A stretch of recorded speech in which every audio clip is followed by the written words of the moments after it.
కరీంనగర్ జిల్లాకు చెందిన యువకవి రచయిత లిటరరీ ఎక్సలెన్స్ గోల్డ్ మెడలిస్ట్ జాతీయ అవార్డు గ్రహీత విస్తృతి న్యూస్ యూట్యూబ్ ఛానల్ ఫౌండర్ మరియు సిఇఓ శ్రీ గసికంటి సంజీవ్ గారికి జ్ఞానపీఠ పురస్కార గ్రహీత శ్రీ డాక్టర్ సి నారాయణ రెడ్డి గారి జ్ఞాపకాలతో శ్రీమతి సుశీల నారాయణ రెడ్డి ట్రస్ట్ ఆధ్వర్యంలో హనుమాజీపేటలో నిర్వహించిన సినారే సాహిత్యోత్సవం 2 కార్యక్రమానికి ఆహ్వానం అందుకుని కవి సమ్మేళనంలో పాల్గొని కవితను వినిపించి national book trust of India director Pattipaka Mohan కేంద్ర సాహిత్య అవార్డు గ్రహీత బహుభాషావేత్త డాక్టర్ నలిమెల భాస్కర్ దాశరథి అవార్డు గ్రహీత ప్రముఖ కవి రచయిత అన్నవరం దేవేందర్ ప్రముఖుల చేతుల మీదుగా సన్మానం స్వీకరించారు. ఈ సందర్భంగా కవులు ఎండి కాళిదయ్యల నిఖిల్ మేరుగు ప్రవీణ్ తదితరులు సంజీవ్ గారిని అభినందించారు. సభలో మొదటిసారి నేను డైరెక్ట్ గా చూడడం జరిగింది.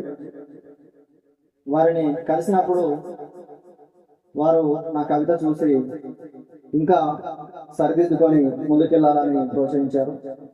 ఎన్పిటి డైరెక్టర్ గారు మోహన్ గారికి సాహిత్య అకాడమీ పురస్కారం వచ్చిన సందర్భంగా వారికి శుభాకాంక్షలు. నా కవిత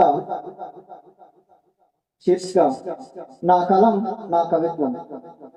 నా కవిత్వం కష్టజీవుల చెమట చుక్కలను ప్రతి కన్నీటి బొట్టును లెక్కిస్తుంది. పొగసూరుతున్న గుడిసెలలో జ్ఞాన దీపాలను వెలిగించి వెలుగు రేఖల్ని ప్రకాశింపజేస్తుంది. నా కలం కాగిత కాన్వాస్ పై అక్షరాల పువ్వుల్ని పుష్పించి ప్రతి హృదయంపై మొదటి సంతకం చేస్తుంది. నా కవిత్వం విశ్వ సౌందర్యాన్నంతా తనను నింపుకొని సృష్టిలోని ప్రతి జీవి మనుగడకు ఉనికికి నిలుస్తుంది. నా కలం గాయపడి దగాపడిన వారి ఆయుధమై ధర్మ పోరాటం చేస్తుంది. నా కలం ఎవడికి జడవదు. నా కలం ఎవడికి జడవదు. ఎందుకంటే అన్యాయాన్ని ధిక్కరించడమే నా కలం యొక్క అస్తిత్వం. ఎందుకంటే నా కలం అన్యాయాన్ని ధిక్కరించడమే నా కలం యొక్క అస్తిత్వం. ధన్యవాదాలు.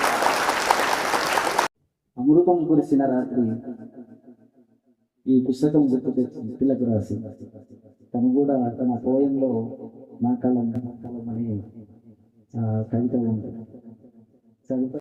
పెద్దలందరికీ నమస్కారం. ఇంత మంచి సభకు నన్ను ఆహ్వానించినందుకు అందరికీ నమస్కారం. ముఖ్యంగా మా తెరవికి, ఎందుకంటే ఎప్పుడు ప్రోత్సహిస్తూ ఉంటుంది యువత వాళ్ళని. అండ్ తెరవికి నన్ను పరిచయం చేసిన సంజీవ ఇక్కడ థ్యాంక్ యూ సో మచ్.